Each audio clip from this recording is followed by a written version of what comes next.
الحمد لله نحمده ونستعينه ونستغفره ونؤمن به ونتوكل عليه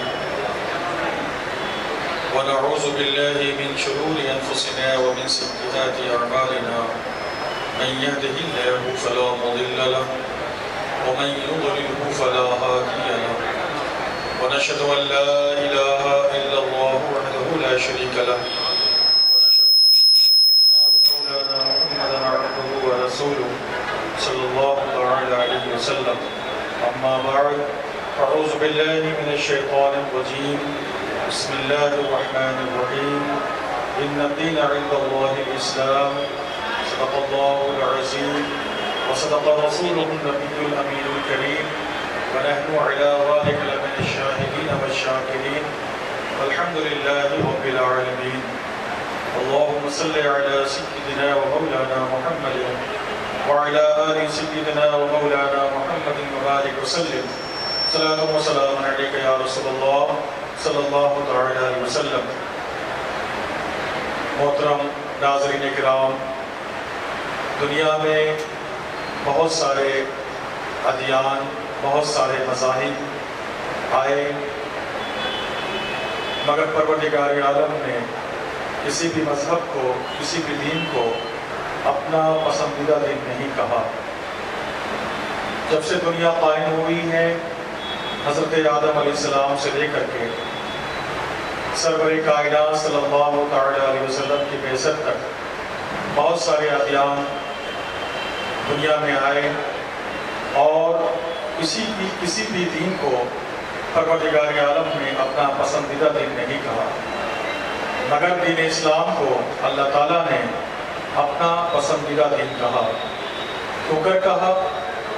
اس لیے کہا کہ دنیا میں جتنے بھی مذاہب آئے، جتنے بھی ادیان آئے، اس کے ماننے والوں نے اپنے مذہب کے ساتھ، اپنے مذہب کے قوانین کے ساتھ اپنی مرضی کو شامل کر دیا اور اپنی طبیعت کو اس میں داخل کر دیا. مگر دین اسلام وہ واحد مذہب ہے جس میں اپنی طبیعت کو شامل نہیں کیا گیا، بلکہ جو کچھ بھی پروردگار عالم نے ارشاد فرمایا، آپ صلی اللہ تعالی علیہ وسلم نے اسے اخذ فرما کر کے اپنے امتیوں کے درمیان بانٹ دیا، اپنے امتیوں کے درمیان دے دیا. آج تک جب سے یہ دین قائم ہوا ہے، اس دین کی شریعت میں کوئی رد و عمل نہیں ہوا ہے. اللہ تعالیٰ نے ایمان لانے کے بعد سب سے پہلے عبادات میں نماز کو فرض قرار دیا، روزے کو فرض قرار دیا، زکوٰۃ کو فرض قرار دیا اور حج کو فرض قرار دیا. مگر آج تک کسی نے نماز کے تعلق سے، روزے کے تعلق سے، حج کے تعلق سے، زکوٰۃ کے تعلق سے کسی بھی قسم سے، کسی بھی اعتبار سے مداخلت نہیں کیا. کسی نے یہ نہیں کہا کہ 5 وقت کی نماز کیوں فرض کی گئی ہے، ہم چاہیے تھا کم نماز پڑھی جاتی، لیکن کسی نے نہیں کہا. اس طریقے سے سرور کائنات صلی اللہ تعالی علیہ وسلم شب معراج میں 5 وقت کی نماز لے کر کے آئے اور امت کے درمیان اسے عطا فرمایا. آج بھی 5 وقت کی نماز ادا کی جا رہی ہے اور انشاءاللہ تعالی صبح قیامت تک ادا کی جائے گی. اسی طریقے سے رسول گرامی وقار جناب محمد رسول اللہ صلی اللہ تعالی علیہ وسلم پہ جو ہے امت پہ زکوٰۃ فرض کی گئی اور آج تک کسی نے اس پہ اعتراض نہیں کیا. کیوں زکوٰۃ فرض کی گئی ہے، کیوں ہم زکوٰۃ کا مال نکالیں؟ یہ الگ سی بات ہے کہ اپنی غفلت کی بنیاد پر، اپنی تصاوری کی بنیاد پر ہم زکوٰۃ کا فریضہ ادا نہیں کر پا رہے ہیں، مگر ہم زکوٰۃ دینے سے انکار نہیں کر رہے ہیں. اسی طریقے سے اللہ کے رسول صلی اللہ علیہ وسلم کی امت پر 1 ماہ کا روزہ فرض کیا گیا، مگر آج تک کسی نے بھی روزے کے اوپر کوئی اعتراض نہیں کیا، نہیں مداخلت کیا، نہیں کوئی ترمیم کیا، بلکہ جس طریقے سے سرور کائنات صلی اللہ علیہ وسلم کے عہد میں 1 ماہ کا روزہ رکھا جاتا تھا، آج بھی وہی 1 ماہ کا روزہ رکھا جا رہا ہے. بیائی نہیں، آپ دیکھیں، حج کو دیکھیں، آج بھی ہر صاحب استطاعت پہ حج فرض ہے، مگر کسی نے حج پہ اعتراض نہیں کیا، بلکہ جس کو جیسے ہی وسعت حاصل ہوتی جا رہی ہے وہ حج بیت اللہ شریف سے مشرف ہوتا چلا جا رہا ہے. یہ تو فرائض اسلام ہیں۔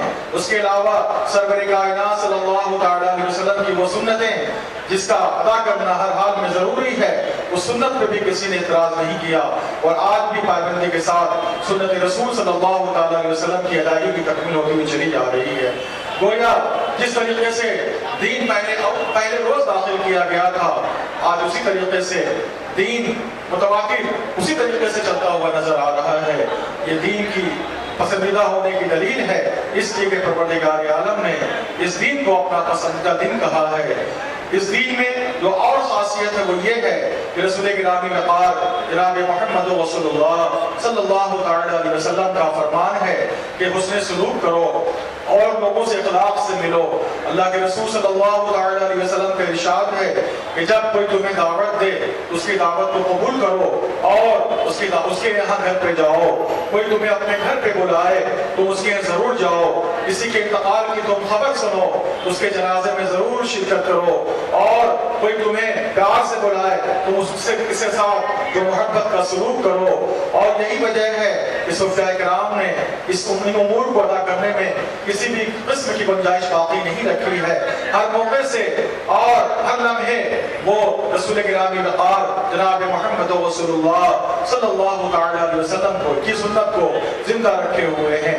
حضرات گرامی، حسن سلوک کی بڑی فضیلت آئی ہے۔ رسول گرامی وقار جناب محمد رسول اللہ صلی اللہ علیہ وسلم کی بارگاہ میں کچھ یہود و نصارہ آئے اور آپ صلی اللہ علیہ وسلم کے شایان شان بے ادبی کے کلمات کہنے لگے۔ ام المومنین حضرت عائشہ صدیقہ رضی اللہ تعالی عنہا ساری بات سننے کے بعد آپ خفا سی ہو گئیں اور جلال کے عالم میں آپ نے بھی ان یہودیوں سے ان نصاراؤں سے کہنا شروع کر دیا۔ اس پہ حضور صلی اللہ علیہ وسلم کے کانوں میں جب یہ خبر گئی تو آپ صلی اللہ علیہ وسلم نے ام المومنین حضرت عائشہ صدیقہ رضی اللہ تعالی عنہا کو اپنے پاس بلایا اور فرمایا، اے عائشہ آپ اس طریقے کا جواب کیوں دے رہی ہیں؟ تو ام المومنین نے عرض کیا، یا رسول اللہ صلی اللہ علیہ وسلم، ان آنے والی جماعت یہود و نصارہ کی جو جماعت تھی وہ آپ کی شایان شان گستاخانہ کلمات کہہ رہے تھے۔ یا رسول اللہ ہماری محبت نے گوارا نہیں کیا کہ آپ کی شایان شان میں اس طریقے کوئی کلمہ سن سکوں، لہٰذا میں نے بھی غصے میں انہیں برا بھلا کہہ دیا ہے۔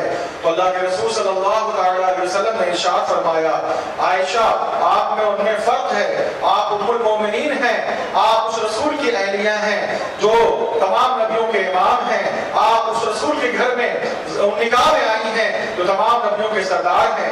اے عائشہ آپ کو اس طریقے سے جواب نہیں دینا چاہیے۔ یہی وجہ ہے کہ سرور کائنات صلی اللہ علیہ وسلم کا ارشاد ہے کہ تم اس وقت تک مسلمان نہیں ہو جب تک کہ تمہاری نقد و جن سے، تمہارے ہاتھ و پیر سے، تمہارے طاقت و قوت سے، تمہاری زبان سے تمہارا بھائی محفوظ نہ رہے، تمہارا پڑوسی نہ محفوظ رہے۔ رسول گرامی وقار جناب محمد رسول اللہ صلی اللہ علیہ وسلم کا ارشاد ہے کہ تم لوگوں کے ساتھ حسن سلوک کرو، لوگوں کے ساتھ آسانیاں پیدا کرو، ان کی راہوں میں کانٹے نہ بچھاؤ بلکہ ان کی راہوں میں آسانیاں پیدا کرو، انہیں خوش رکھو، انہیں خوشی پہنچانے والی بات پہنچاؤ تاکہ ان کا دل مسرور رہے، ان کا دل جو ہے شادماں رہے، تکلیف دینے والی کوئی بات ان تک نہ پہنچاؤ۔ حضرات گرامی، حسن سلوک کی اسلام میں بڑی اہمیت آئی ہے، اور یہ حسن سلوک ہی ہے یہ جو دین متین ہے کس قدر بلند و بالا ہوتا ہوا چلا جا رہا ہے۔ رسول گرامی وقار جناب محمد رسول اللہ صلی اللہ علیہ وسلم شروع میں جب تبلیغ اسلام فرما رہے تھے تو اللہ کے رسول صلی اللہ علیہ وسلم کے ساتھ بہت نازیبا سلوک کیا گیا، مگر آپ صلی اللہ علیہ وسلم نے ان لوگوں کے ساتھ حسن سلوک کیا، اچھا اخلاق پیش کیا۔ ایک موقع سے ابو جہل نے سرور کائنات صلی اللہ علیہ وسلم کو تکلیف پہنچائی اور آپ کے سر میں شدید چوٹ پہنچائی۔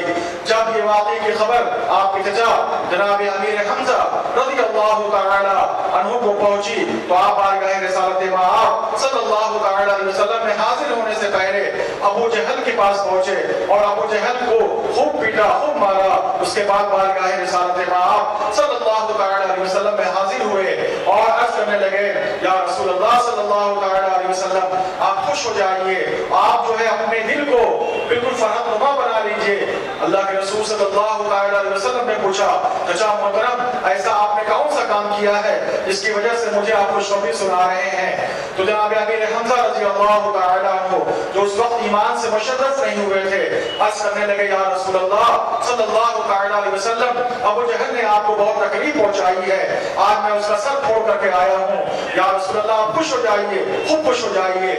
رسول گرامی نگار جناب محمد رسول اللہ صلی اللہ تعالیٰ علیہ وسلم نے ارشاد فرمایا چچا جان ہمیں تو خوشی تب ہوگی جب آپ کلمہ طیبہ لا الہ الا اللہ محمد رسول اللہ پڑھ کر کے داخل اسلام ہو جائے تب مجھے خوشی ہوگی۔ آپ نے جو سلوک کیا ہے ابو جہل کے ساتھ اس سے مجھے خوشی نہیں حاصل ہو رہی ہے، بلکہ مجھے تو خوشی تب حاصل ہوگی جب آپ جو ہے کلمہ طیبہ پڑھ کر کے داخل اسلام ہو جائے۔ اتنا کہنا تھا اسے کہنا امیر حمزہ رضی اللہ تعالی عنہ مشرف اسلام ہو جاتے ہیں۔ اللہ کے رسول صلی اللہ تعالی علیہ وسلم نے ہمیشہ حسن سلوک کی تعلیم دیا ہے، اچھے اخلاق کی تعلیم دیا ہے۔ اسی سلسلے میں حضرت جلال الدین رومی رحمۃ اللہ تعالی علیہ اپنی مثنوی میں ارشاد فرماتے ہیں کہ ایک قبیلہ تھا جہاں ایک باپ تھے، ان کے بہت سارے بیٹے رہا کرتے تھے، آپس میں بہت اتحاد تھا، آپس میں بہت اتفاق تھا، ایک دوسرے کی بہت ہی عزت و تکریم کیا کرتے تھے، لہٰذا فاقے پہ فاقہ کر رہے تھے، مگر حسن سلوک اس قدر تھا کہ ایک دوسرے سے محبت میں چپٹے ہوئے تھے، ایک دوسرے سے کوئی شکایت نہیں کر رہے تھے۔ ایک روز بیٹوں نے عرض کیا ابا جان بہت تیز کی بھوک لگی ہوئی ہے، کچھ کھانے کا انتظام فرما دیجئے۔ چنانچہ باپ نے کہا سامان تیار کر لو، سارے لوگ سامان تیار کر لیتے ہیں۔ اسی اسرا میں سب لوگ جنگل جاتے ہیں۔ ایک بیٹے سے باپ نے کہا جاؤ تم جنگل سے لکڑیاں بن کر کے لاؤ، ایک بیٹے سے کہا تم چولہا بناؤ، ایک بیٹے سے کہا کہ تم جو ہے آگ جلاؤ، ایک بیٹے سے کہا تم اس میں پانی رکھو۔ چنانچہ سارا کام ہو رہا تھا، بندروں کا سردار پیڑ پہ بیٹھا ہوا سارا منظر ملاحظہ فرما رہا تھا۔ کس قدر ان باپ بیٹوں میں محبت ہے، ایک دوسرے سے کس قدر محبت سے چمٹے ہوئے ہیں، ایک دوسرے سے ان کا حسن سلوک کس قدر اچھا ہوا ہے، کس قدر اچھا ہے۔ چنانچہ بندر کو برداشت نہیں ہوا، وہ نیچے اترا اور باپ سے پوچھا ابا جان آپ تو پانی بھی کھولا رہے ہیں، آگ بھی جل رہی ہے، یہ تو بتائیے کہ اس میں پکے گا کیا، پکانے کے لیے کیا انتظام، پکانے کا جو انتظام ہے میں تمہیں ذبح کروں گا اور تمہارا گوشت بناؤں گا اور اپنے بیٹوں کو کھلاؤں گا۔ بندر ہاتھ جوڑ کے کھڑا ہو جاتا ہے اور کہنے لگتا ہے ابا جان ایسی غلطی نہ کریں، آپ کو کھانے سے مطلب ہے، میں آپ کے کھانے کا انتظام کرتا ہوں۔ چنانچہ اس نے اپنی فوج کو حکم دیا جاؤ دکان سے کھانے کا سامان لے کر کے آؤ۔ سارے بندر جاتے ہیں اور بازار سے کھانے کا سامان لے کر کے آتے ہیں۔ وہ تمام باپ بیٹے مل بیٹھ کے کھانا کھاتے ہیں اور اپنے اپنے گھروں کو روانہ ہو جاتے ہیں۔ کچھ دنوں بعد ان باپ بیٹوں میں حسن سلوک نہیں رہ جاتا ہے، آپس کا اتحاد اور اتفاق نہیں رہ جاتا ہے۔ ایسے عالم میں ایک بار پھر بیٹے کہتے ہیں ابا جان کافی عرصہ گزر گیا ہے، کھانے کو انتظام نہیں ہو پا رہا ہے۔ ابا جان نے بیٹوں سے کہا کہ چلو جنگل چلتے ہیں، پھر جا کے وہیں کچھ رزق تلاش کرتے ہیں۔ کسی سے کہا چلو تم تیار ہو جاؤ، ایک بیٹے نے کہا ابا جان طبیعت نہیں چاہ رہی ہے، ایک سے کہا ابا جان بہت دور کا سفر ہے طے نہیں کر پائیں گے۔ الغرض جو ہے بات لینا خواستہ وہ سارے کے سارے تیار ہوئے اور جنگل میں پہنچے۔ ایک بیٹے سے کہا جاؤ جو ہے تم جنگل سے لکڑیاں بن کر کے لے آؤ، وہ کہنے لگا ابا جان جنگل بہت دور ہے۔ ایک سے کہا جاؤ تم پانی لے کر کے آؤ، اس نے کہا ابا جان یہاں پانی کا کوئی معقول انتظام نہیں ہے، بڑی مشکل سے پچھلے بار جا کے پانی لایا تھا، ابا جان پانی کا انتظام نہیں ہو پائے گا۔ بہرحال باپ کا حکم تھا، وہ چلا گیا پانی لانے کے لیے۔ پھر تھوڑی دیر بعد ایک لڑکے سے کہا تم آگ جلاؤ، اس نے آگ جلا دیا۔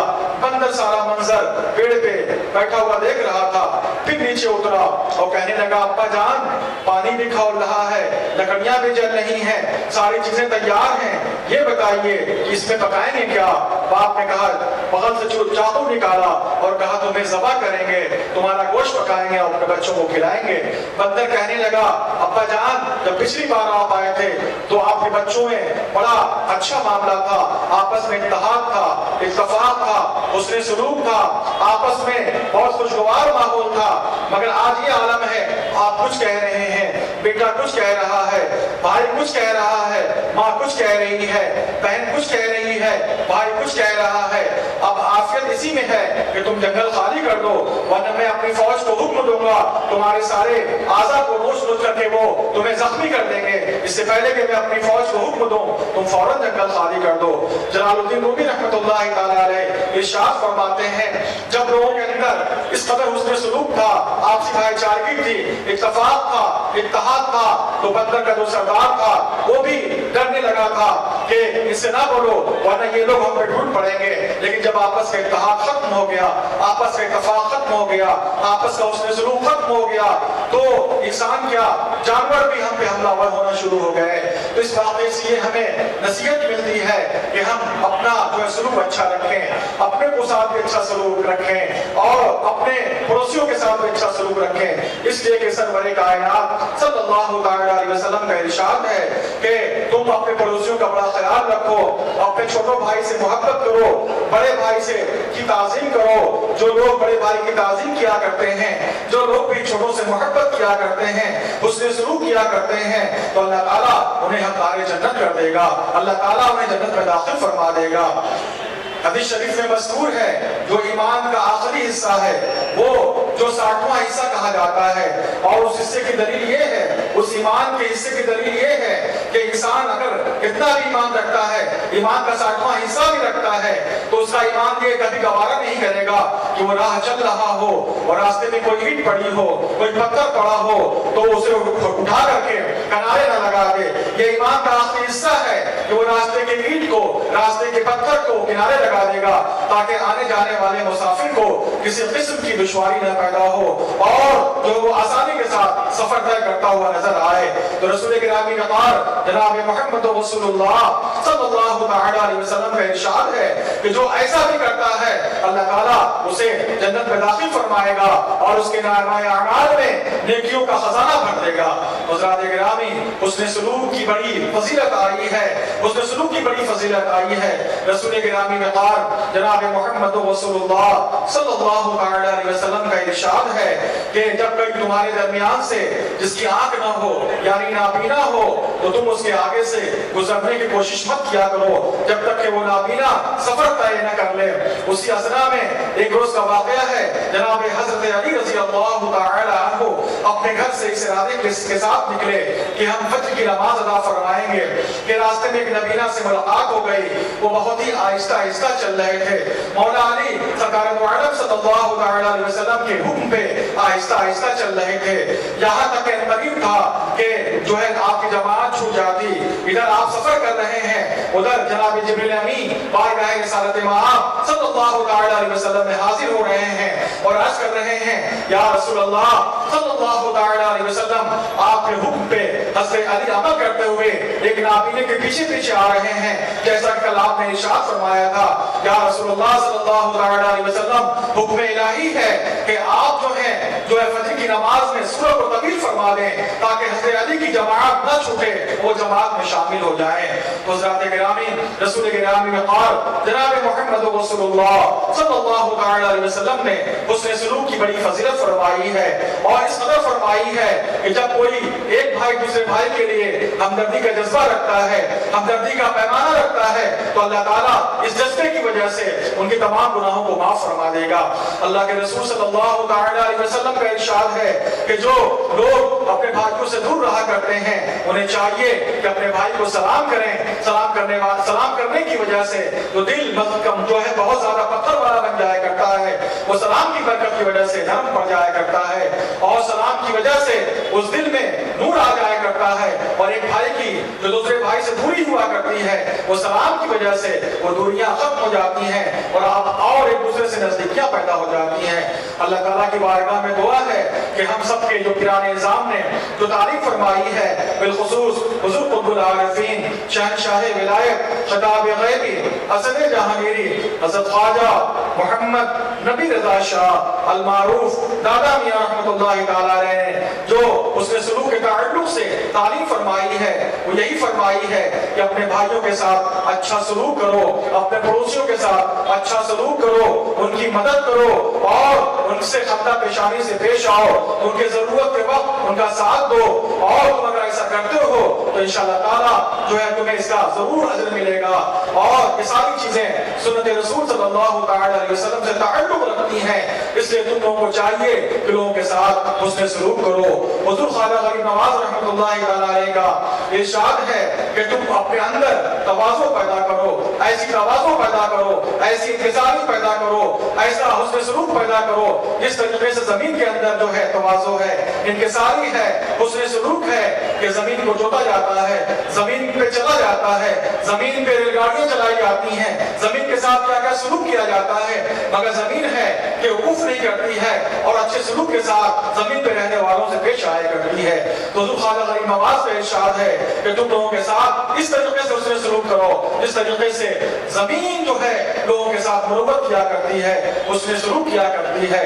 اللہ تعالیٰ کی بارگاہ میں دعا ہے کہ اللہ تعالیٰ ہم سب کو ہدایت نصیب عطا فرمائے، ہم سب کے اندر حسن سلوک کا مادہ عطا فرمائے، ہم سب کے اندر ایک دوسرے کے ساتھ سلوک سے پیش آنے کی توفیق و رفیق عطا فرمائے، حسن سلوک کے ساتھ پیش آنے کی توفیق و رفیق عطا فرمائے۔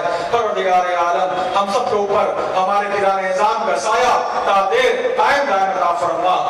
وصلی اللہ تعالی علی خیر خلقہ محمد وعلی آلہ واصحابہ وازواجہ وذریاتہ واہل بیتہ اجمعین برحمتک یا ارحم الراحمین بحق لا الہ الا اللہ محمد رسول اللہ صلی اللہ تعالی علیہ وسلم۔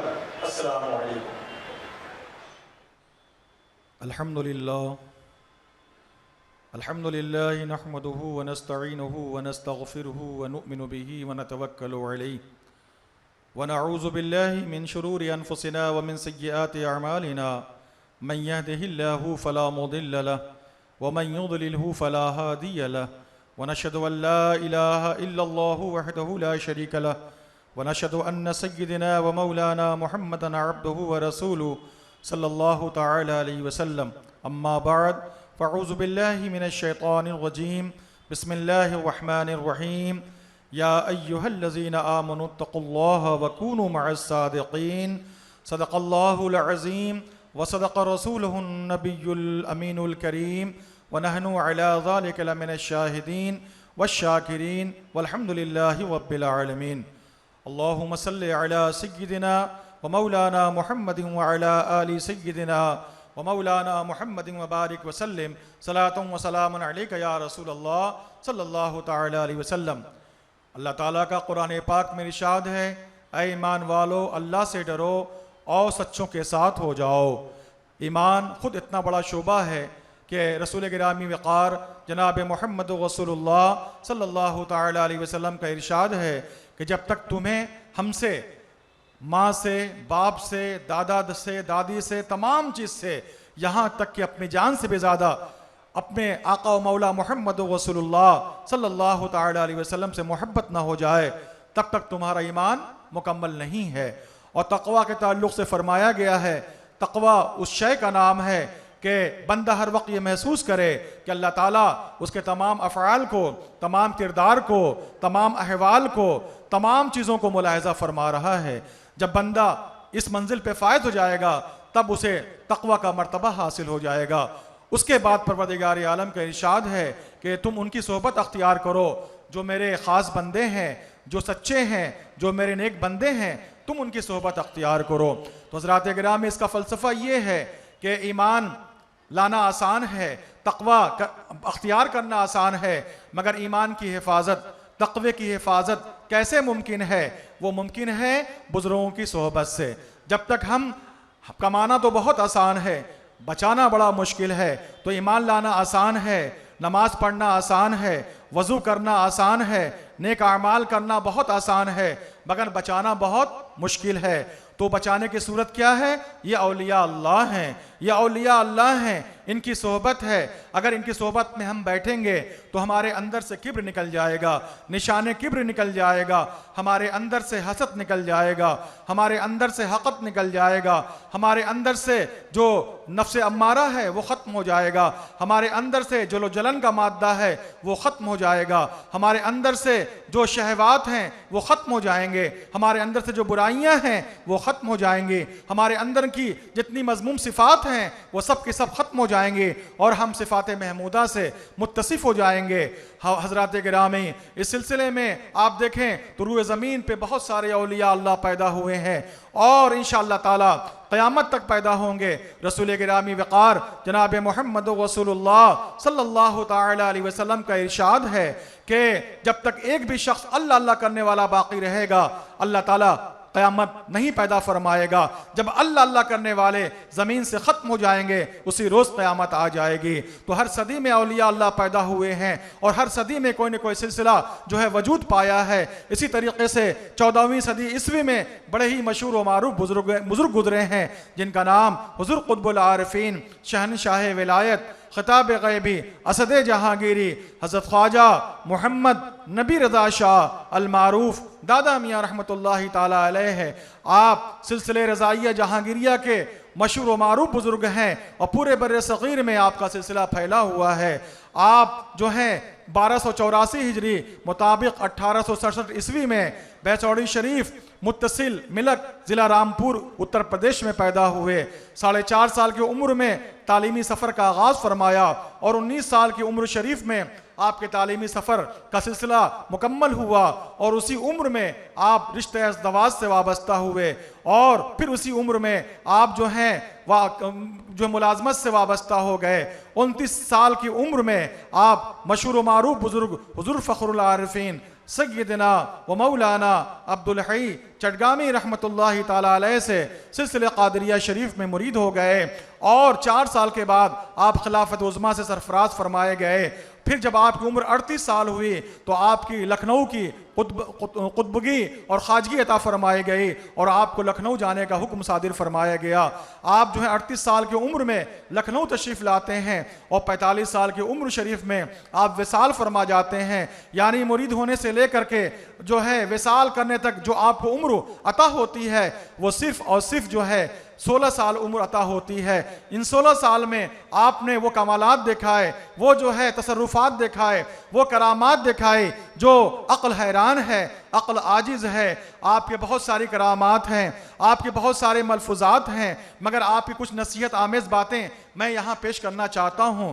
حضور قطب العارفین حضرت خواجہ محمد نبی رضا شاہ المعروف دادا میاں رحمۃ اللہ تعالی علیہ کا ارشاد ہے کہ شریعت کو ہر آن نگاہ میں رکھو, شریعت کو اور طریقت کو ہر آن نگاہ میں رکھو. جو لوگ یہ کہتے ہیں کہ شریعت الگ ہے طریقت الگ ہے وہ یہ جان لیں شریعت اور طریقت الگ نہیں ہے, بلکہ شریعت کا ہی ایک حصہ طریقت ہے, طریقت کا ہی ایک حصہ جو ہے حقیقت ہے اور حقیقت کا ہی ایک حصہ معرفت ہے. حضرات گرامی حضور دادا میاں رحمۃ اللہ تعالی علیہ نے ارشاد فرمایا کہ تم شریعت کو اور طریقت کو ہر آن نگاہ میں رکھو. شریعت کا حکم کیا ہے کہ تم جو ہے پنجگانہ نماز پڑھو, تم جیسے ہی اذان ہو جائے تم نماز پڑھو, مسجد میں جاؤ اور نماز کی ادائیگی کرو. طریقت کیا ہے؟ طریقت یہ ہے کہ جس طریقے سے نماز پڑھنے کا حکم دیا گیا ہے تمہیں, جس طریقے سے رسول گرامی وقار جناب محمد رسول اللہ صلی اللہ تعالی علیہ وسلم نے حکم دیا ہے کہ تم نماز پڑھو ویسے پڑھو. اللہ کے رسول صلی اللہ تعالی علیہ وسلم کا فرمان ہے کہ تم نماز ایسے پڑھو کہ تم گویا اللہ کو دیکھ رہے ہو. اگر تم اس طریقے سے نہیں کر رہے ہو تم یہ محسوس کرو کہ اللہ تمہیں دیکھ رہا ہے. تو حضور دادا میاں رحمۃ اللہ تعالی علیہ کا ارشاد ہے کہ شریعت اور طریقت کو ہر آن نگاہ میں رکھو. یعنی کہ تم نماز ایسے پڑھو, اگر ایسے نہیں کر پڑھ رہے تو ایسے پڑھو کہ تم اللہ کو دیکھ رہے ہو. اگر تم جو ہے ایسے نہیں کر سکتے ہو تو یہ محسوس کرو کہ اللہ تمہیں دیکھ رہا ہے. حضور دادا میاں رحمۃ اللہ تعالی علیہ کا ارشاد ہے کہ تم کھانا ایسے کھاؤ جیسے شریعت کا حکم ہے, جیسے طریقت کا حکم ہے. شریعت کا حکم یہ ہے سب سے پہلے ہاتھ دھو لیا جائے اور ہاتھ دھونے کے بعد ایک پیر کو اٹھا کر کے یا دونوں پیروں کو اٹھا کر کے کھانا کھایا جائے, اور اتنا کھایا جائے نہ زیادہ کھایا جائے نہ کم کھایا جائے. مگر طریقت کا حکم کیا ہے؟ کھانا کھانے سے پہلے تم جو ہے اللہ کی نعمت کا شکر ادا کرو. وہ کیسے شکر ادا کرو؟ تمہارے ساتھ جو لوگ بھی بیٹھے ہوئے ہیں پہلے انہیں کھانے کا موقع دو. طریقت کا مسئلہ یہ ہے کہ پہلے تم نہ کھاؤ بلکہ تمہارے ساتھ جو لوگ بھی دسترخوان پہ بیٹھے ہوئے ہیں پہلے انہیں کھلاؤ, وہ جب کھا لیں تب اس کے بعد تم کھاؤ. اور طریقت کا مسئلہ یہ ہے کھانے سے پہلے یہ تم لوگ جان لو کہ جو کھانا پیش کیا جا رہا ہے یہ اکل حلال ہے یا اکل حرام ہے, یعنی حرام رزق سے ہے یا حلال رزق سے ہے, اس کی تمیز کر لو. تو حضور دادا میاں کا یہ فرمان کہ شریعت اور طریقت کو ہر آن میں نگاہ رکھو, اگر اس کی تشریح کیا جائے تو اس قدر جو ہے نکات نکلتے چلے جائیں گے کہ اللہ اکبر اللہ اکبر. شریعت کا حکم ہے کہ عشاء کی نماز پڑھو اور تم بستر پہ سو جاؤ اور فجر کی نماز کہ جب اذان ہو تم اٹھو فجر کی نماز پڑھ لو. اور طریقت کا حکم یہ ہے کہ تم جو ہے رات کے تنہائی میں اٹھ جاؤ اور اٹھ جانے کے بعد اللہ کی عبادت کرو اور نماز تہجد ادا کرو, ذکر و اذکار کرو. یہ طریقت ہے. اسی طریقے سے شریعت کا حکم ہے کہ تم وضو کرو. طریقت کا حکم یہ ہے کہ وضو کو باقی رکھو. اب شریعت کہتی ہے کہ وضو ایسے کرو, طریقت کہتا ہے کہ وضو کو باقی رکھو. تو وضو کو کیسے ہم باقی رکھیں گے؟ وضو کو باقی رکھیں گے ہم اپنی زبان کی حفاظت کر کے. زبان سے کوئی ایسا کلمہ نہیں نکالیں گے جو غیر شرعی ہو, جو سنت کے خلاف ہو. اپنے ہاتھ سے کوئی ایسا کام نہیں کریں گے جو شریعت کے خلاف ہو, اور کوئی اپنی زبان سے کوئی جملہ ایسا نہیں نکالیں گے جو شریعت کے خلاف ہو. اپنا قدم ہم کوئی آگے نہیں بڑھائیں گے جو شریعت کے خلاف ہو, یعنی کوئی بھی ایسا عمل نہیں کریں گے جو شریعت کے خلاف ہو. تو اسی کو کہا جاتا ہے کہ وضو کرنا شریعت ہے اور وضو کو محفوظ رکھنا طریقت ہے. تو طریقت تعلیم دیتی ہے ہمیں اپنے اعمال کی حفاظت کی. یعنی آپ کمائی خوب کر لیں, پیسے خوب کما لیں, مگر اسے بچا نہ سکیں تو آپ کا کمانا بے سود ہوگا. اسی طریقے سے آپ نماز پڑھ لیں, آپ روزہ رکھ لیں, آپ زکوٰۃ دے لیں, آپ حج کر لیں, تمام اعمال صالحات کر لیں, مگر اگر آپ اسے بچا نہیں پائے تو سب بیکار ہے. تو بچانے کا طریقہ کیا ہے؟ اللہ تعالیٰ نے قرآن پاک میں ارشاد فرمایا ہے کہ یا ایھا الذین آمنوا اتقوا اللہ وکونوا مع الصادقین, اے ایمان والو اللہ سے ڈرو اور سچوں کے ساتھ ہو جاؤ. جب اللہ والوں سے ہماری نسبت ہو جائے گی تو ہمارا عمل بھی باقی رہے گا, ہمارے دل سے کبر نکل جائے گا, حسد نکل جائے گا, حقد نکل جائے گا. تو یہ ساری چیزیں ہمیں شریعت اور طریقت پہ چلنے کی جو تعلیم دے رہی ہے. حضور دادا میاں رحمۃ اللہ تعالیٰ علیہ کے وصال شریف کے بعد آپ کے برادر صغیر مرید و خلیفہ حضور شیخ الکاملین قطب الواصلین شیخ الاولیاء حضرت خواجہ الحاج محمد عنایت حسن شاہ رحمۃ اللہ تعالیٰ علیہ مسند ارشاد پر جلوہ گر ہوئے. آپ بلند پائے کے عالم دین, اور اتنے بلند پائے کے عالم دین تھے کہ اللہ اکبر اللہ اکبر. آپ کی بڑی مشہور و معروف کتاب ہے اعجاز جہانگیری, جو آپ نے اپنے پیر و مرشد برادر کبیر کے شان میں لکھا ہے, اور ایسی سا نقطہ بیان کیا ہے معارف کا, اور عارفانہ نقطہ بیان کیا ہے کہ اگر پڑھا جائے تو واقعی میں پڑھنے کے بعد دل کی دنیا بدلتی ہوئی نظر آتی ہے. تو حضور شیخ الکاملین حضرت خواجہ الحاج محمد عنایت حسن شاہ رحمۃ اللہ تعالیٰ علیہ جو ہیں 1302 ہجری مطابق 1884 عیسوی میں مقدس سرزمین بھیساوڑی شریف ملک ضلع رامپور میں پیدا ہوئے. آپ کے تعلیمی سفر کا آغاز 4.5 سال کی عمر میں ہوا, اور 16 سال کی عمر تک آپ تعلیم سے مکمل فارغ ہو گئے. اور اسی عمر میں اپنے برادر کبیر, اپنے شیخ حضور قطب العارفین حضرت خواجہ محمد نبی رضا شاہ المعروف دادا میاں رحمۃ اللہ تعالیٰ علیہ کے دست کرم پر سلسلہ قادریہ شریف میں مرید ہو گئے. اور دادا میاں نے ایسی آپ کے اوپر نگاہ ڈالی کہ آپ کا سینہ علوم تصوف سے آراستہ ہو گیا. پھر آپ جو بولا کرتے تھے وہ جو ہے حسن معارف کا نقطہ نکلا کرتا تھا, تصوفانہ ایک ایک نقطہ نکلا کرتا تھا. آپ ارشاد فرماتے ہیں کہ صرف زبان کی مجائی سے کام نہیں چلنے والا ہے, زبان کی مجائی سے کام نہیں چلنے والا ہے, دماغ کی مجائی سے کام نہیں چلنے والا ہے. زبان کی مجائی سے اور دماغ کی مجائی سے انسان وائز بن سکتا ہے, مقرر بن سکتا ہے, خطیب بن سکتا ہے, مگر اللہ والا نہیں بن سکتا ہے, اللہ کا ولی نہیں بن سکتا ہے. اللہ کا ولی بننا ہے تو دل کی صفائی کی ضرورت ہے, دل کی مجائی کی ضرورت ہے. اور دل کی مجائی ایسے نہیں ہوا کرتی ہے بلکہ کلمہ طیبہ لا الہ الا اللہ محمد رسول اللہ سے ہوا کرتی ہے. آپ پھر فرماتے ہیں کہ صرف لا الہ الا اللہ کہہ دینے سے جو ہے دل کی مجائی نہیں ہو جائے گی, اس لیے کہ بغیر نسبت کے, بغیر شیخ سے منسوب ہوئے اگر کوئی لا الہ الا اللہ کا ضرب لگا رہا ہے, ذکر کر رہا ہے, تو اس کے لیے نقصان دہ ہے. اس لیے کہ بیچ میں شیخ کا ہونا ضروری ہے. جب تک کہ تمہیں نسبت نہ حاصل ہو جائے تم ذکر کرو گے, تمہارے لیے نقصان ہوگا, تمہیں فائدہ نہیں دے گا. اگر تم چاہتے ہو کہ تمہارے دل کی صفائی ہو جائے اور تمہارا دل جو ہے بالکل منور و مجلہ ہو جائے, تو شیخ کامل کے ہاتھ پہ اپنا ہاتھ دے دو. اس کے بعد جو ان کا حکم ہو پھر کثرت کے ساتھ تم ذکر کرو. اسی ذکر کے ذریعے سے تمہارا قلب منور و مجلہ ہو جائے گا.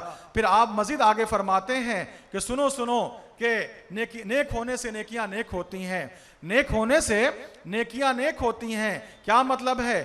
کوئی اگر نیک انسان ہے تھوڑی بھی نیکی کرتا ہے تو اس کی نیکیاں بہت بڑھ جایا کرتی ہیں، اور برے ہونے سے برائیاں بڑھ جایا کرتی ہیں۔ اگر انسان برا ہے تھوڑی بھی برائی کرتا ہے تو اس کی برائیاں اور بڑھ جایا کرتی ہیں۔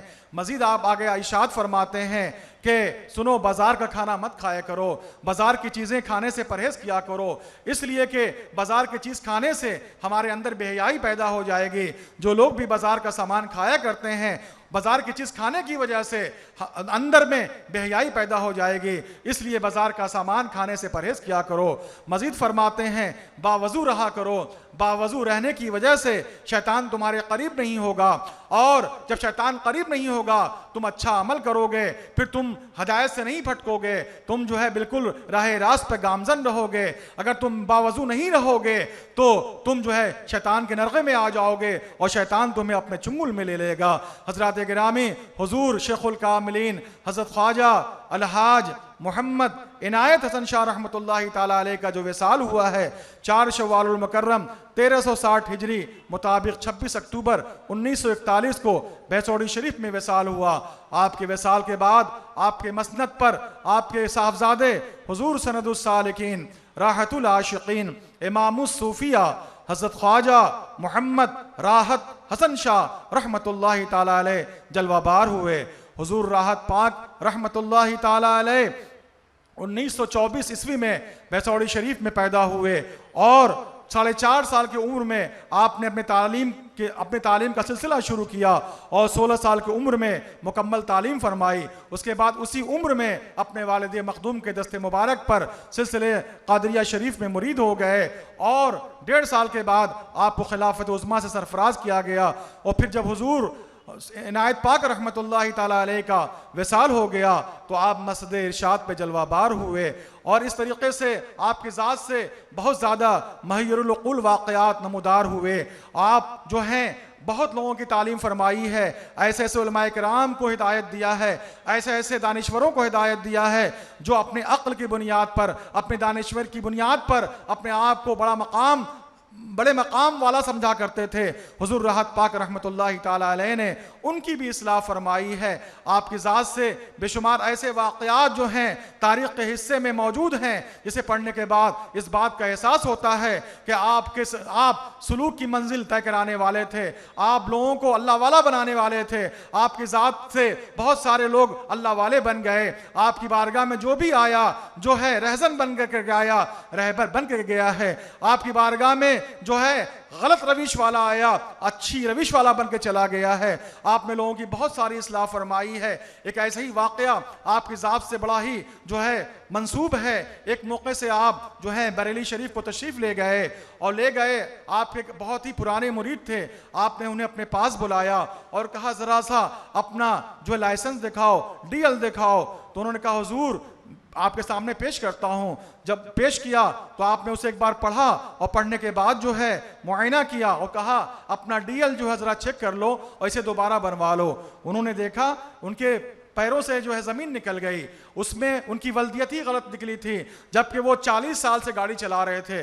40 سال پہلے ڈی ایل بنوایا تھا، پہلے وہ گاڑی چلایا کرتے تھے، بعد میں وہ موٹر مالک بن گئے تھے، لیکن آج تک ان کی نظر اس ڈی ایل پہ نہیں پڑی تھی کہ اس میں ولدیت کیا لکھی ہوئی ہے۔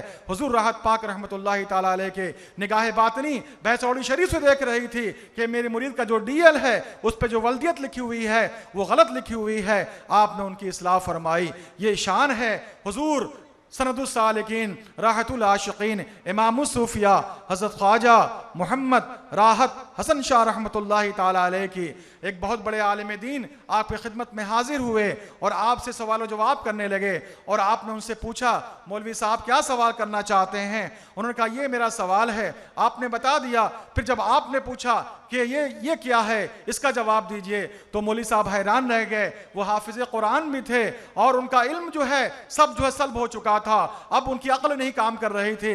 بالآخر وہ قدموں میں گر کر کے آپ کی بارگاہ میں آپ سے دعا کی درخواست فرمائی، پھر آپ نے دعا فرمائی، پھر پہلے زیادہ انہیں اللہ تعالیٰ نے علم عطا فرما دیا۔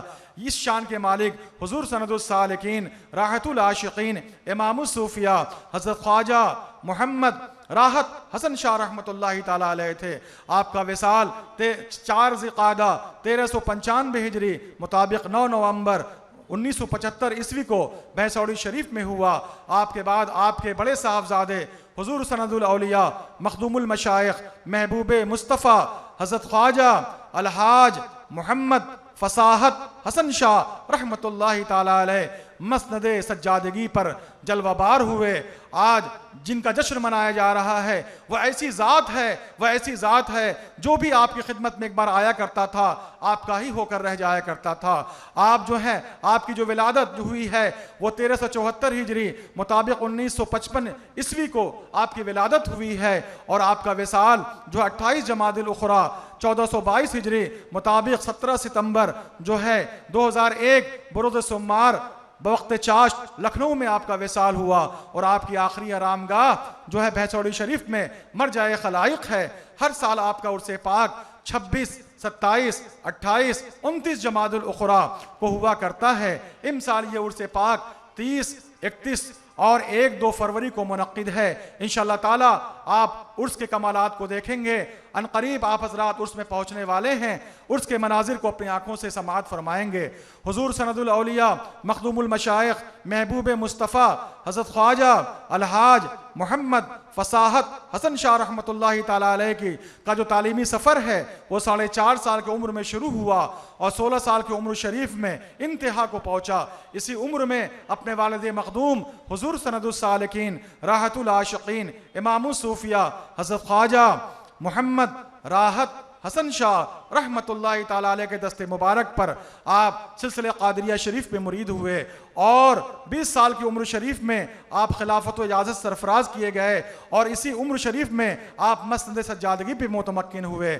جب آپ مسند سجادگی کو زینت بخشی اس کے بعد آپ نے سلسلے کی بے شمار اشاعت فرمائی، اس قدر اشاعت فرمائی کہ آپ کے دامن کرم سے جہاں عام لوگ وابستہ ہوئے وہیں بڑے بڑے جید علماء کرام بھی آپ کے دامن کرم سے وابستہ ہوئے۔ جو بڑے بڑے مدارس عربیہ میں شیخ الحدیث اور پرنسپل کے عہدے پہ فائز تھے، ایسے ایسے برگزیدہ علماء کرام اور ایسے ایسے ہستیاں آپ کے دامن کرم سے وابستہ ہوئی۔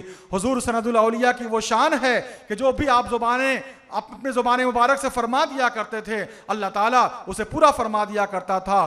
حضرات گرامی، آپ نے بہت ساری رہنمائی فرمائی ہے، علماء کرام کی رہنمائی فرمائی ہے، اور بہت سارے لوگوں کی رہنمائی فرمائی ہے۔ جب کسی کوئی کام نہیں بنتا تھا جو بھی لوگ آپ کی خدمت میں چلے جایا کرتے تھے آپ کی بارگاہ میں عرض کر دیا کرتے تھے، آپ دعا فرما دیا کرتے تھے، اس کا کام پورا ہو جایا کرتا تھا۔ حضور سند الاولیاء کی وہ شان تھی کہ آپ جو کچھ بھی فرما دیا کرتے تھے اللہ تعالیٰ اسے پورا فرما دیا کرتا تھا۔ آپ کی صحبت پاک میں جو بھی ایک بار بیٹھا کرتا تھا وہ ہمیشہ کے لیے آپ کا ہو جایا کرتا تھا۔ ایک موقع سے حضور سند الاولیاء مخدوم المشائخ محبوب مصطفیٰ حضرت خواجہ الحاج محمد فصاحت حسن شاہ رحمۃ اللہ تعالی علیہ رقم ارشاد فرماتے ہیں کہ لوگ جو اصل دولت ہے اسے لینے میرے پاس نہیں آتے ہیں۔ جو اصل دولت کیا ہے؟ اصل دولت جو ہے فقیری ہے، ایسی دولت ہے جو دونوں جہاں میں بندوں کو سرخرو فرمائے گی، وہ دولت ہمارے پاس ہے۔ جس کو لینا ہے آئے لے لے، مگر لوگ آتے ہیں ہمارے پاس دنیا مانگتے ہیں، لوگ آتے ہیں دنیا مانگتے ہیں کہ حضور یہ عطا فرما دیجئے، حضور یہ عطا فرما دیجئے، حضور یہ عطا فرما دیجئے، مگر کوئی یہ نہیں کہتا ہے ہمیں علم فقری عطا فرما دیجئے، ہمیں درویشی عطا فرما دیجئے، ہمیں اللہ کی راہ کا سچا مسافر بنا دیجئے، ہمیں راہ سلوک کا جو مسافر بنا دیجئے۔ کوئی یہ مانگنے نہیں آیا کرتا ہے۔ آپ مزید فرماتے ہیں تم شیخ کو کیا سمجھتے ہو؟ شیخ اپنے مریدوں کے سارے احوال کو جان لیا کرتا ہے، جیسے جو ہے تالاب میں رہنے والی مچھلی تمام تالاب میں رہنے والی مچھلیوں کو پہچان لیا کرتی ہے اور دیکھ لیا کرتی ہے، اسی طریقے سے شیخ اپنے مریدوں کو دیکھ لیا کرتا ہے۔ آپ مزید ارشاد فرماتے ہیں جس طریقے سے شیشے میں ہزاروں لاکھوں تصویریں ایک ساتھ آ جایا کرتی ہیں، اسی طریقے سے شیخ کے قلب میں، پیر کے قلب میں ان کے مریدوں کی تصویریں آ جایا کرتی ہیں کہ مرید اس کا کون سا فعل کر رہا ہے، کون سا اعمال کر رہا ہے، کون سا شغل کر رہا ہے، کون سا کام کر رہا ہے، پیر یہ جان لیا کرتا ہے۔ آپ مزید فرماتے ہیں کہ پہلے دنیا داری کے امور کو انجام دے لو، پھر دینداری میں قدم رکھو، اس لیے کہ انسان جو ہے زمین سے آسمان کی طرف جاتا ہے، نہ کہ آسمان سے زمین کی طرف آتا ہے۔ پہلے تم دنیا داری کے امور کو انجام دے لو، اس کے بعد راہ سلوک میں قدم رکھو. پہلے دنیا کما لو، پھر دنیا کو ترک کرو، پھر تم جو ہے سلوک کی منزل میں قدم رکھو. آپ مزید ارشاد فرماتے ہیں ہر نبی نے دوسرے نبی کی اطاعت کیا ہے.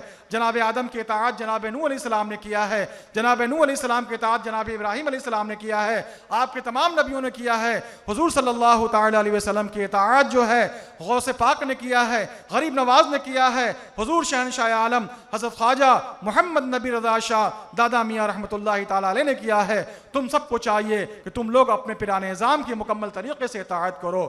آپ کے وصال کے بعد آپ کے لخت جگر حضور اسد الاولیاء حضرت خواجہ محمد صباحت حسن شاہ مدد ظلہ العالی سجادہ نشین درگاہ شاہ رضا لکھنؤ شریف و درگاہ شاہ عنایتی شاہ راحتی شاہ فصاحتی بھیسوڑی شریف مسند سجادگی پہ جلوہ بار ہیں. آج یہاں تشریف لائے ہوئے ہیں. ہم سب اپنی ماتھوں کی نظروں سے ان کی زیارت کر رہے ہیں اور اپنی آنکھوں کو ٹھنڈک پہنچا رہے ہیں. اللہ تعالیٰ کے حضور دعا ہے کہ مولا ہم سب کے سروں پہ حضور صاحب سجادہ مدد ظلہ العالی کا سایہ تا دیر قائم دائم عطا فرما. وصلی اللہ تعالی علی خیر خلقہ محمد وعلی آلہ واصحابہ وازواجہ وذریاتہ واہل بیتہ اجمعین وما علینا الا البلاغ. السلام علیکم ورحمۃ اللہ تعالی وبرکاتہ. مقدس کی تلاوت سے جشن سند الاولیاء کا آغاز ہونے جا رہا ہے. آپ حضرات ملاحظہ فرمائیں.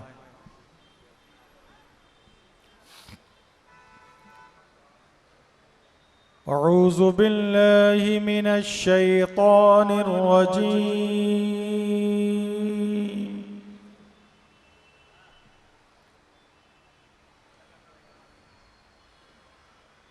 بسم اللہ الرحمن الرحیم.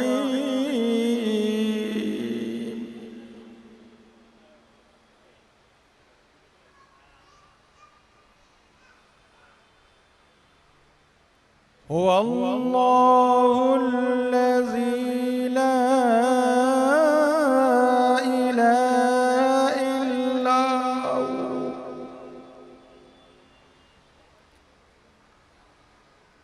عالم الغيب والشهادة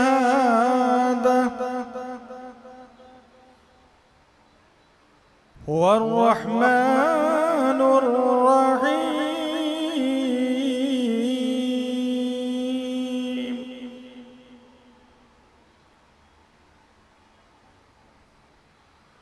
هو الله الذي لا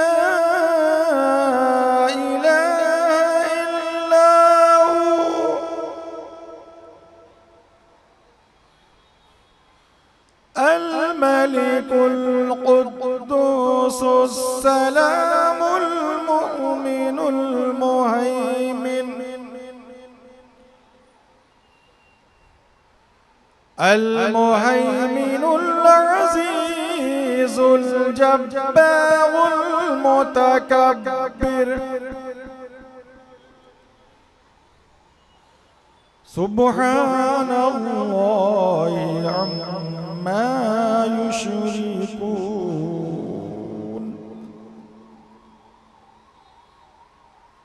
هو الله الخالق البارئ المصور المصور له الأسماء الحسنى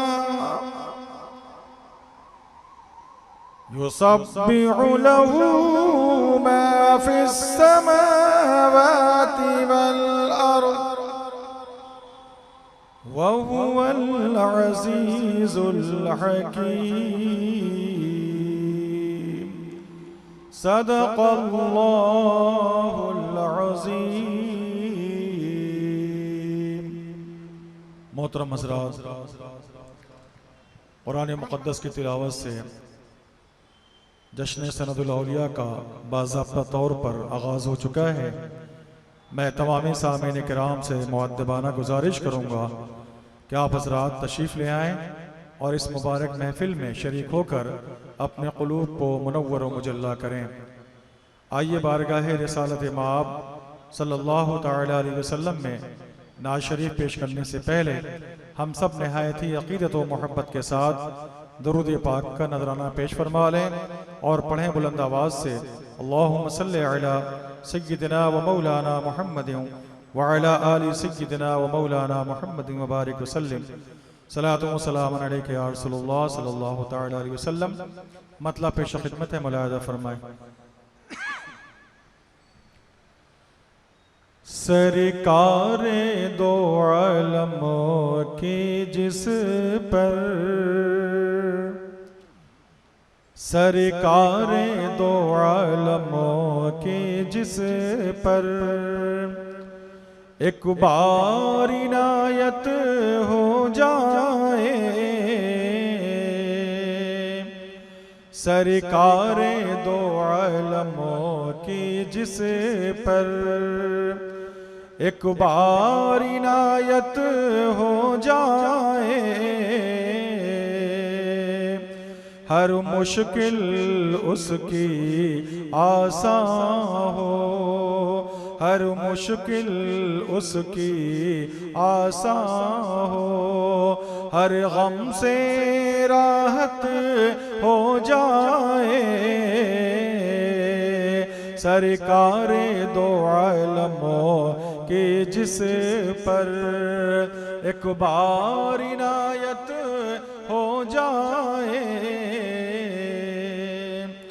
اے لیلۃ اسریٰ کے دولہا، میں بھی ہوں تیرے دیوانوں میں، اے لیلۃ اسریٰ کے دولہا، میں بھی ہوں تیرے دیوانوں میں، خوابی میں سہی تیرے رخوں کی، خوابی میں سہی تیرے رخوں کی ایک بار زیارت ہو جائے، خوابی میں سہی تیرے رخوں کی ایک بار زیارت ہو جائے، سرکار دو عالموں کی جس پر ایک بار عنایت ہو جائے، ہر مشکل اس کی آسان ہو، ہر غم سے راحت ہو جائے، نادم ہوں میں اپنی غفلت پر، تکیہ ہے تمہاری رحمت پر، نادم ہوں میں اپنی غفلت پر، تکیہ ہے تمہاری رحمت پر، جب سب کی شفاعت ہو آقا، جب سب کی شفاعت ہو آقا، میری بھی شفاعت ہو جائے، جب سب کی شفاعت ہو آقا، میری بھی شفاعت ہو جائے،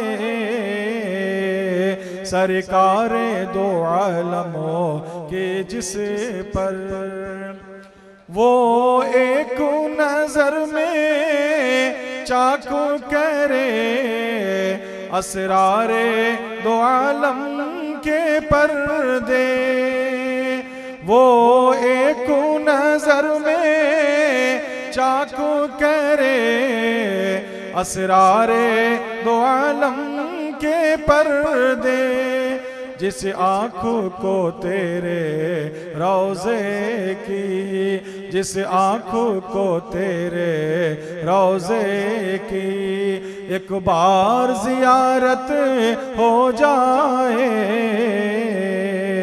جس آنکھوں کو تیرے روضے کی ایک بار زیارت ہو جائے، سرکار دو عالموں کی جس پر کب تک یہ نواز اپنے دل کو آلودہ گناہوں سے دیکھے، کب تک یہ نواز اپنے دل کو آلودہ گناہوں سے دیکھے، باران ضیا سے اس دل کی، باران ضیا سے اس دل کی پاکیزہ طہارت ہو جائے، باران ضیا سے اس دل کی پاکیزہ طہارت ہو جائے، سرکار دو عالموں کی جس پر۔ محترم حضرات، اب آپ کے سامنے میں دعوت سخن دے رہا ہوں جناب شہاب الدین صاحب ممبئی والے کو کہ آپ تشریف لائیں اور بارگاہ رسالت مآب صلی اللہ تعالی علیہ وسلم کی بارگاہ میں نذرانہ عقیدت پیش فرمائیں۔ مائک پہ جناب شہاب الدین صاحب۔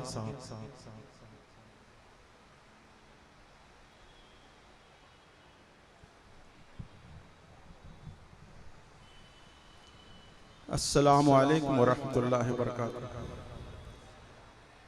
ہزار بار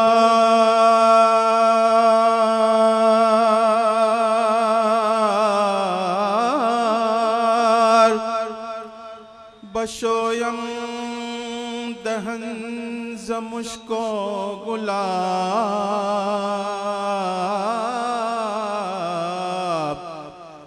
ہنوز نام تو گفتم،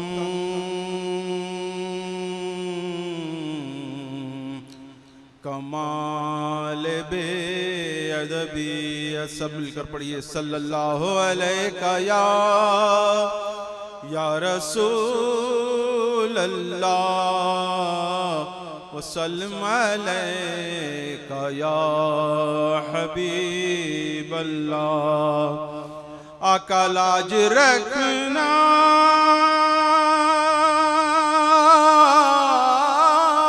کہ میں، لاج رکھنا کہ میں تمہارا ہوں، گو برا ہوں میں یا رسول اللہ صلی اللہ علیہ یا رسول اللہ وسلم علیہ یا حبیب اللہ۔ دل میں کسی کو اور بسایا نہ جائے گا، دل میں کسی کو اور بسایا نہ جائے گا، دل میں کسی کو اور بسایا نہ جائے گا، ذکر رسول پاک بھلایا نہ جائے گا، ذکر رسول پاک بھلایا نہ جائے گا، وہ خود ہی جان لیں گے جتایا نہ جائے گا، وہ خود ہی جان لیں گے جتایا نہ جائے گا،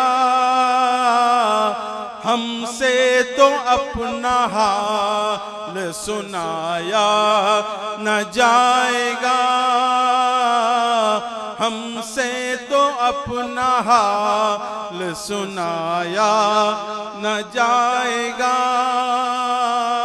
ہم کو جزا ملے گی محمد کے عشق کی، ہم کو جزا ملے گی محمد کے عشق کی،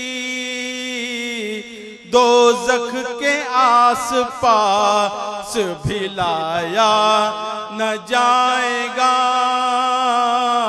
دوزخ کے آس پاس بھی لایا نہ جائے گا، اور روشن رہے گا داغ فراق شہ امم،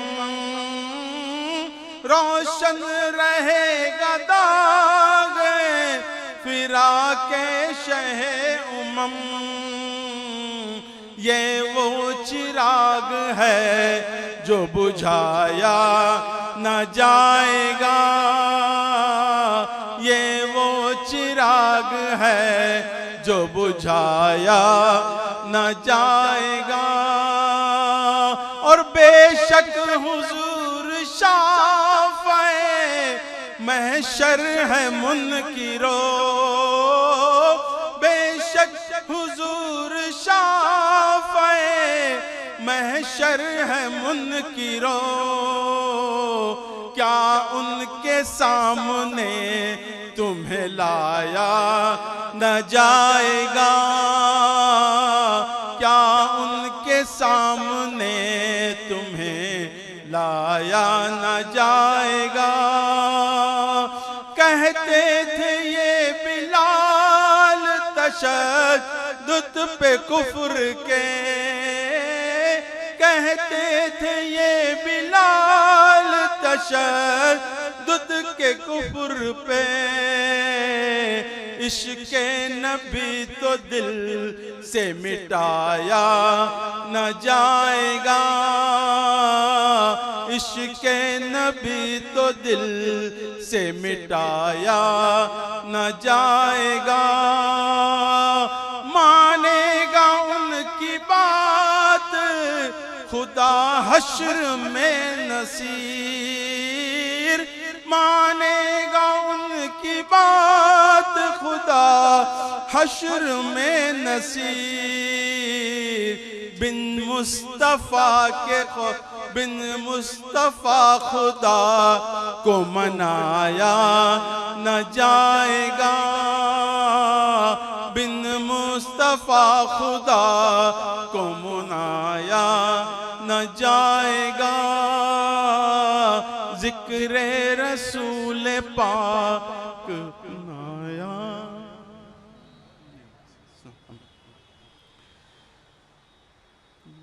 درد دل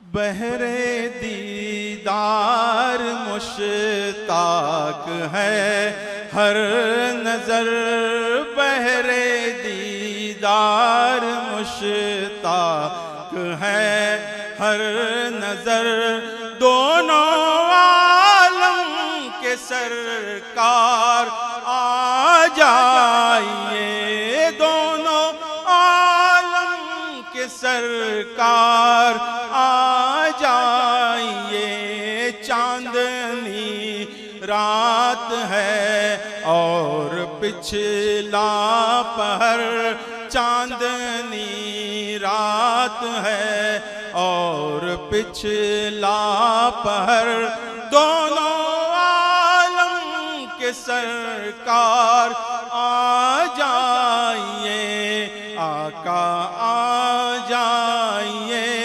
آقا آ جائیے، سدرۃ المنتہا عرش و باغ ارم ہر جگہ پڑ چکے ہیں تمہارے قدم، سدرۃ المنتہا عرش و باغ ارم ہر جگہ پڑ چکے ہیں تمہارے قدم، اب تو ایک بار اپنے غلاموں کے گھر، اب تو ایک بار اپنے غلاموں کے گھر، دونوں عالم کے سرکار آ جائیے، سرکار آ جائیے، آقا آ جائیے، آقا آ جائیے، میرے گلشن کو ایک بار مہکائیے، اپنے جلووں کی بارش میں نہلائیے، میرے گلشن کو ایک بار مہکائیے، اپنے جلووں کی بارش میں نہلائیے، دیدہ شوق کو کیجئے پارور، دونوں عالم کے سرکار آ جائیے، آقا آ جائیے، آقا آ جائیے، سامنے جلوگر پے کرے نور ہو، منکروں کا بھی سرکار شک دور ہو، سامنے جلوگر پے کرے نور ہو، منکروں کا بھی سرکار شک دور ہو، کر کے تبدیل ایک دن لباس بشر، کر کے تبدیل ایک دن لباس بشر، دونوں عالم کے سرکار آ جائیے، دونوں عالم کے سرکار آ جائیے، آخری وقت ہے ایک بیمار کا، دل میں چلنے لگا شوق دیدار کا، آخری وقت ہے ایک بیمار کا، دل میں چلنے لگا شوق دیدار کا، بجھ نہ جائے کہیں یہ چراغ سحر، بجھ نہ جائے کہیں یہ چراغ سحر، دونوں عالم کے سرکار آ جائیے، آقا آ جائیے، آقا آ جائیے، شام غربت ہے اور شہر خاموش ہے، ایک ارشد اکیلا کفن پوش ہے، شام غربت ہے اور شہر خاموش ہے، ایک ارشد اکیلا کفن پوش ہے، خوف کی ہے گھڑی اور راہ پر خطر، خوف کی ہے گھڑی وقت ہے پر خطر، دونوں عالم کے سرکار آ جائیے، آقا آ جائیے، آقا آ جائیے، منقبت کے دو اشعار، نورانی ہے پیر کا روضہ اور نورانی جالی ہے، اور نورانی جالی ہے، اور نورانی جالی ہے، جب سے ملی ہے پیر کی نسبت جیون میں خوشحالی ہے، جیون میں خوشحالی ہے، جیون میں خوشحالی ہے، گلشن چشت میں آ کر دیکھو مہکی ڈالی ڈالی ہے، گلشن چشت میں آ کر دیکھو مہکی ڈالی ڈالی ہے، مرشد نے جو باغ لگایا چاروں طرف ہریالی ہے، میرے پیر کی بات نرالی ہے، میرے پیر کی بات نرالی ہے، میرے پیر کی بات نرالی ہے، میرے پیر کی بات نرالی ہے۔ پیر بھی ہم نے ایسا پایا، خواجہ کا جس نے پتہ بتایا، خواجہ کا جس نے پتہ بتایا، خواجہ پیا پھر ایسے خواجہ ہندوستان کے ہے مہاراجہ، ہندوستان کے ہے مہاراجہ۔ پیر کے صدقے خواجہ ملے، خواجہ سے سب کچھ پائیں گے، پیر کے صدقے میں خواجہ جی اپنی بات منائیں گے۔ خواجہ پیا کی چوکھٹ سے میرے پیر کی چوکھٹ دور نہیں، رنگ ہے چشت ادھر بھی ادھر بھی، رنگ ہے چشت ادھر بھی ادھر بھی، ایک ہی رنگ کی لالی ہے، میرے پیر کی بات نرالی ہے، میرے پیر کی بات نرالی ہے۔ پیر بھی ہم نے ایسا پایا، خواجہ پیر جو دل سے دعا دے دے تو جاگ اٹھے ایک پل میں مقدر، جاگ اٹھے ایک پل میں مقدر۔ خدمت پیر سے کتنے بنے ہیں ولی کتب ابدال کلندر، ولی کتب ابدال کلندر۔ اپنے پیر کا نام جپا کر صبح بسا سبحان اللہ، اپنی رگ رگ میں تو بسا لے لا الہ الا اللہ، حق لا الہ الا اللہ، حق لا الہ الا اللہ۔ پیر جو راضی خواجہ راضی، خواجہ خوش تو آقا خوش، پیر جو راضی خواجہ راضی، خواجہ خوش تو آقا خوش۔ پیر کا دامن ان کا دامن، پیر کا دامن ان کا دامن، جن کی کملی نورو والی ہے، میرے پیر کی بات نرالی ہے، میرے پیر کی بات نرالی ہے، میرے پیر کی بات نرالی ہے، میرے پیر کی بات نرالی ہے۔ السلام علیکم۔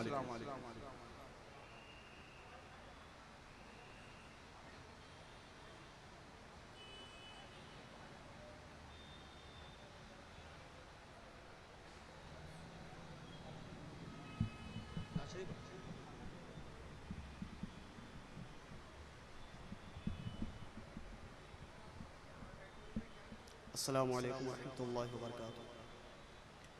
درود پاک پڑھیں۔ اللہم صلی علی سیدنا و مولانا محمد وعلی آل سیدنا و مولانا محمد وبارک وسلم۔ صلو علیہ صلاۃ و سلام علیک یا رسول اللہ صلی اللہ تعالی علیہ وسلم۔ نعت پاک کی چند اشعار حضرات کے حوالے کر ملاحظہ فرمائیں۔ سر آسمان کا سوال کیا، سر آسمان کا سوال کیا، سر لامکان سے گزر گیا، سر آسمان کا سوال کیا، سر لامکان سے گزر گیا، اور جہاں عقل بھی نہ سما سکی، جہاں عقل بھی نہ سما سکی، تو وہاں سے گزر گیا، سر آسمان کا سوال کیا۔ پر جبرائیل بھی جل گئے، نہ ٹھہر سکے تیرے ہم سفر، پر جبرائیل بھی جل گئے، نہ ٹھہر سکے تیرے ہم سفر، تو خلیل رب جلیل ہے، تو خلیل رب جلیل ہے، حد آسمان سے گزر گیا، سر آسمان کا سوال کیا۔ اور یہ بھی شیخ ملاحظہ فرمائیں کہ تیرا لفظ لفظ حدیث ہے، نہیں جھوٹ کا کوئی شائبہ، تیرا لفظ لفظ حدیث ہے، نہیں جھوٹ کا کوئی شائبہ، وہی رونما جہاں ہوا، وہی رونما جہاں ہوا، جو تیری زبان سے گزر گیا، سر آسمان کا سوال کیا، سر لامکان سے گزر گیا، جہاں عقل بھی نہ سما سکی، جہاں عقل بھی نہ سما سکی، تو وہاں سے گزر گیا۔ درود پاک پڑھ لیں، اللہم صلی علی سیدنا و مولانا محمد وعلی آل سیدنا و مولانا محمد وبارک وسلم، صلو علیہ صلاۃ و سلام علیک یا رسول اللہ صلی اللہ تعالی علیہ وسلم۔ نعت پاک چند اشعار اور آپ حضرات تک پہنچا رہا، ملاحظہ فرمائیں۔ ابتدا تو ایسی ہے، انتہا خدا جانے، انتہا خدا جانے، ابتدا تو ایسی ہے، انتہا خدا جانے، انتہا خدا جانے، کہ ابتدا تو ایسی ہے،